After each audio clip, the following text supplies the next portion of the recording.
A powerful earthquake has struck Myanmar, leaving devastation in its wake. On Sunday, March 30th, a 5.1 magnitude tremor occurred near Mandalay, Myanmar's second-largest city, causing widespread panic as people fled in fear.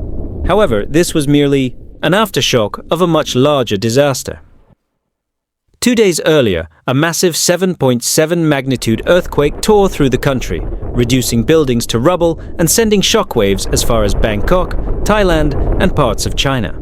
The quake, the most powerful to hit Myanmar in over a century, has resulted in catastrophic consequences.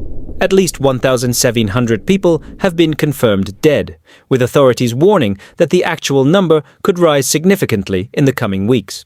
Thousands more are injured or missing. The destruction is extensive, with bridges collapsing, roads splitting apart, and entire neighborhoods reduced to ruins. The worst-hit area is Myanmar's central Sagying region near Mandalay, a historic city home to over 1.5 million people. Access to the most affected areas has been severely hampered, exacerbated by the collapse of a key bridge over the Irrawaddy River, further isolating communities in desperate need of assistance. Rescue operations are underway, with emergency teams searching for survivors trapped beneath the debris. Facing mounting pressure, Myanmar's military government has made a rare international plea for aid, prompting foreign rescue teams to arrive in the country. In Bangkok, the tremors led to additional casualties, with at least 18 people killed. 11 of them died when an under-construction high-rise collapsed within minutes, trapping dozens inside. 7 others perished in various incidents across the city, with nearly 9,500 reports of building damage recorded. Rescue teams are still searching for approximately 80 people feared buried under the rubble. The United States Geological Survey, USGS, has warned that the death toll could exceed 10,000 based on early projections. Aftershocks have continued throughout the weekend, the most severe measuring 6.7 magnitude on Friday, further adding to the destruction and panic. This disaster has struck Myanmar at an already challenging time as the country remains embroiled in civil war since 2021. The ongoing conflict has weakened critical infrastructure, left hospitals struggling, and pushed millions into food and shelter insecurity. Now, with the additional burden of a catastrophic earthquake, the nation faces an even deeper humanitarian crisis. In the rural regions near the quake's epicenter, entire villages have been flattened. Survivors describe the terrifying ordeal. Homes crumbling, the ground shaking violently, and loved ones trapped beneath the debris. Many remain without access to clean water, electricity, or medical aid, as emergency responders struggle to navigate landslides and blocked roads. The Myanmar Red Cross has mobilized emergency relief stations, providing food, water, and first aid to the displaced. However, the scale of destruction has overwhelmed local efforts, with reports of severe shortages in essential supplies. Volunteers and medical personnel are working around the clock to treat injuries ranging from fractures to severe trauma, while makeshift shelters are being established for those who have lost everything. International response teams from neighboring countries, including Thailand and India, have begun arriving with specialized rescue equipment and trained personnel.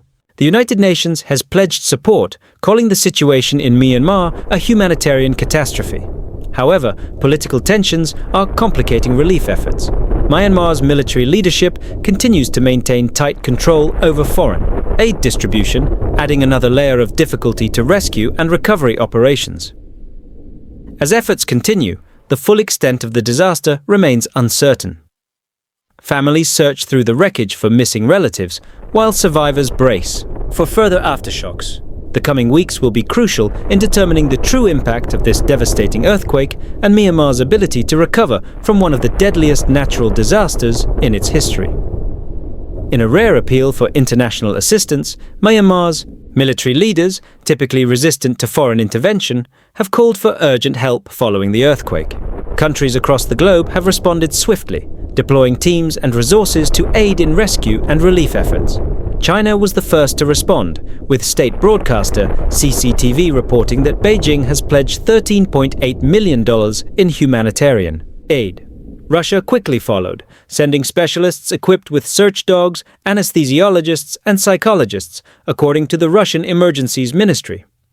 Other nations, including the United Kingdom, Ireland, and Australia have committed over $20 million in aid packages.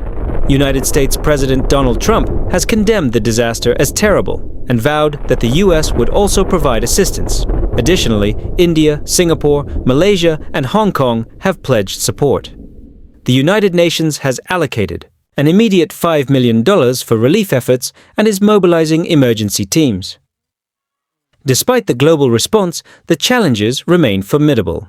Infrastructure weakened by years of civil war has suffered further damage in the quake, and the affected regions include areas controlled by both the military junta and opposition rebel groups, complicating coordination efforts.